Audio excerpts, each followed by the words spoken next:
Ассалаумағалейкум достар. Мына заңсыз лежайший қойып қойған. Полиция шақырдық. Қалайсыз, жағдайларыңыз жақсы ма? Мына өзі заңды ма, заңсыз ба? Өзіңіз заңсыз. Бұл заңсыз, иә? Негізі лежайший қандай жерге қойылады? Лежайший мектептің алды. Өзі жас балалар жүретін жерлерге, қауіпсіз жерлерге қойылады. Қауіпсіз рұқсатымен, рұқсатымен.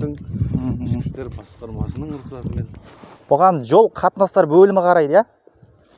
Негізі лежайший знактарға сол жол қатынастар бөлімі қарамай ма? Иә.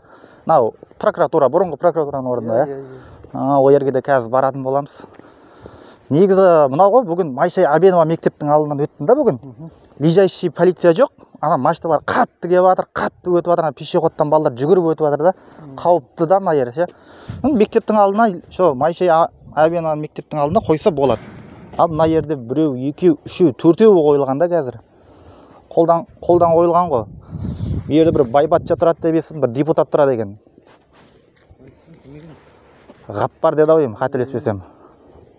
Сол бір жерлерде тұрады, сол екінші, үшінші лежайшийдің қасында тұрады тамайым, қателеспесем.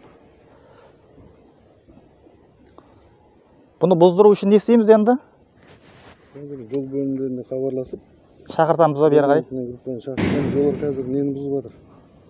Шаяхмет көшесіндегі не бар ғой, арка? Соны бұзып болғаннан кейін бері қарай келеді. Мен жаңа хабарласып айттым. Айттыңыз ба? Мен өзім тікелей жаңа арман бет, оның несі? Тікелей соның несіне, кабинетіне барам ба деген ғой негізі. Қанша уақыттарда келеді жобасы? Ол жақты қазір ананы жобаны шешіп, негізіне қояды. Бір сағат бар кетсе. Бір сағаттың көлемінде келеді, иә? Өзім боламын ғой, басына қазір сояққа барам мен. Біткеннен кейін бері қарай алып келем. Болды. Бопты, онда сол келген кезде хабарын бересіз. Мына тұрғындардың рұқсаты керегі жоқ шығар бұған? Керегі жоқ оған. Бірақ мына заттарды алып кете ма, или тұрғындарға қалып кетеді? Алып кетеміз. Бопты, рахмет. Хабарласасыз өзіңіз, иә?